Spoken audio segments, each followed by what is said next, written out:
Hello friends, welcome to my channel. आज का हमारा टॉपिक है चैप्टर नंबर 7 पॉवर्टी से। ये हमारे कुछ क्वेश्चंस है पॉवर्टी पे। Should the poverty line cut of be determine in terms of consumption और इनकम एंड वाई। जो पॉवर्टी लाइन के लिमिट है हम उसको कंजम्पशन के बेसिस पे डिटरमाइन करेंगे या इनकम के बेसिस पे, और क्यों? इसका आंसर है पॉवर्टी लाइन कट ऑफ। जो पॉवर्टी लाइन की कट ऑफ है should be determine on the basis of consumption. किसके बेसिस पे डिटरमाइन होनी चाहिए? On the basis of consumption. क्यों होनी चाहिए? As it's reflect actual use of goods and services. क्योंकि कंजम्पशन क्या रिफ्लेक्ट करता है? Actual use of goods and services क्या है? बाय एन इंडिविजुअल, किसी एक इंडिविजुअल के द्वारा। As well as types of goods actually used, और कौन से गुड्स उसने यूज करें, टाइप ऑफ गुड्स किसी एक इंडिविजुअल ने। वाइल इनकम, जो कि इनकम होती है, shows only capacity to purchase. Income से क्या पता चलता है? सिर्फ उसकी कैपेसिटी कितनी है। तो इसलिए हमेशा पॉवर्टी लाइन किसके बेसिस पे डिटरमाइन होती है? कंजम्पशन के बेसिस पे। नेक्स्ट क्वेश्चन है हमारा, how is poverty line fixed in India. अब इंडिया में वो लेवल, वो पॉवर्टी लाइन के लिमिट कैसे फिक्स करते हैं? ये कुछ प्रोसीजरल डिटेल्स है जो हमें प्रोसेस के अकॉर्डिंग ही चलना पड़ेगा। ठीक है, फर्स्ट स्टेप है इन estimation of consumption cut off. जब आप कंजम्पशन कट ऑफ का एस्टिमेट लगाते हैं तो हमें क्या कंसीडर करना है? सिर्फ प्राइवेट कंजम्पशन कंसीडर करनी है। ठीक है, नेक्स्ट स्टेप है इन प्राइवेट कंजम्पशन एक्सपेंडिचर। जब प्राइवेट कंजम्पशन एक्सपेंडिचर की कैलकुलेशन होगी तो आपको फूड आइटम्स भी कंसीडर करने हैं और नॉन फूड आइटम्स भी कंसीडर करने हैं। स्टेप नंबर थर्ड है for consumption of food item. जब आप फूड आइटम की कंजम्पशन का एस्टिमेट लगाते हैं, आपको पर कैपिटल कंजम्पशन ऑफ कैलोरीज करनी है कि एक पर्सन कितनी कैलोरीज का कंजम्पशन करता है। फोर्थ है हमारा फ्रीक्वेंसीज आर रिकॉर्डेड। आपको क्या करनी है? फ्रीक्वेंसी रिकॉर्ड करनी है अगेंस्ट ईच क्लास इंटरवल्स। कुछ इंटरवल्स बनाने। इंटरवल्स क्या होते हैं? जैसे 0 to 50, 50 to 100, 100 to 150, 150 to 200। इसके बेसिस पे ये कैलकुलेट करना है कि कितने कितने लोगों ने कंजम्पशन किया है। Indicating particular level of consumption, क्या करना है कि इंडिकेटिंग एक लेवल पे कितने कितने लोगों ने कंजम्पशन किया है। और हमारा fifth number and final point है head count ratio is calculated. Head count ratio क्या है? पॉवर्टी लिमिट जो है वो डिसाइड करनी है। Showing poor and non poor separately.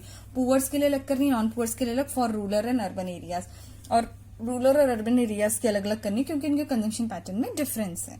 ठीक है, तो ये कुछ स्टेप्स हैं जो आपको ऐसे ही लर्न करने पड़ेंगे कैसे पॉवर्टी लाइन डिसाइड होती है इंडिया में। Then move on to another question. हमारा अनदर क्वेश्चन है, डू यू थिंक दैट, क्या आप सोचते हो urban poverty is a spill over. Spill over मतलब होता है फैल जाना of rural poverty. Urban poverty क्यों फैल गई है? क्योंकि रूरल पॉवर्टी की वजह से अर्बन पॉवर्टी फैल गई है। Yes, urban poverty is a spill over. Urban poverty क्या है? फैल गई है of rural poverty. Rural poverty मतलब फैल के अर्बन पॉवर्टी में आ गई है। ठीक है, रूरल पॉवर्टी हट गई है और अर्बन पॉवर्टी ज्यादा बढ़ रही है इन इंडिया। क्योंकि this is because people residing in rural areas, जो लोग गांव में रहते हैं, जो रूरल एरियाज के पीपल हैं, वो कहाँ करते हैं? माइग्रेट। माइग्रेट मतलब होता है रूरल से अर्बन में जाना, अर्बन से रूरल में आना, एक एरिया से दूसरे एरिया में मूव ऑन करना। ये होता है माइग्रेट टू अर्बन एरियाज। वो अर्बन एरियाज में माइग्रेट करते हैं। क्यों? For employment opportunities. क्योंकि जो हम विलेज एरियाज है, रूरल एरियाज में उतनी जॉब अपॉर्चुनिटीज होती नहीं है, तो वो अर्बन एरियाज में, और उससे क्या होता है? अर्बन पॉपुलेशन ज्यादा बढ़ जाती है, वहां जॉब अपॉर्चुनिटीज कम हो जाती है और पॉपुलेशन बिलो पॉवर्टी लाइन आ जाती है। तो इसलिए क्या है? अर्बन पॉवर्टी फैल गई है। नेक्स्ट क्वेश्चन है हमारा, does population growth always compound the problem of poverty.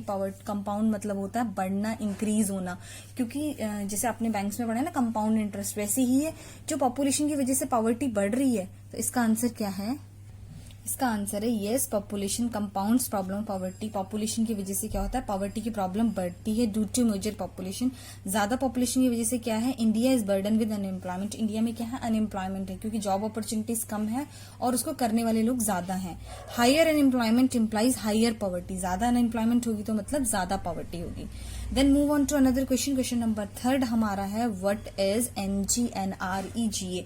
MGNREGA क्या है? डू यू थिंक दैट, क्या आप सोचते हो कि इससे it will finally address the problem of poverty. इससे पॉवर्टी की प्रॉब्लम कम हो पाएगी। MGNREGA एक स्कीम थी जो गवर्नमेंट ऑफ इंडिया ने लॉन्च करी। इस स्कीम में क्या था? Wage employment to rural household. जो गांव में लोग रहते थे उनको क्या मिला? एम्प्लॉयमेंट मिला। आर विलिंग टू वर्क, जो काम करना चाहते थे, एट 100 days पर हाउस होल्ड। एक घर से 100 days का काम सबको मिला। तो ये एक स्कीम थी गवर्नमेंट ऑफ इंडिया ने लॉन्च करी कि पॉवर्टी को रिड्यूस कर पाए। अब इसके आगे हम पढ़ते हैं कि इस स्कीम के चलते, इस स्कीम से क्या पॉवर्टी की प्रॉब्लम कम हुई है। इट्स एन इंपॉर्टेंट स्कीम, ये गुड स्कीम थी, launch by the government. Government ने लॉन्च करी to address the problem of poverty. Address मतलब होता है फिक्स करना किसी चीज को। With the help of this workers get work.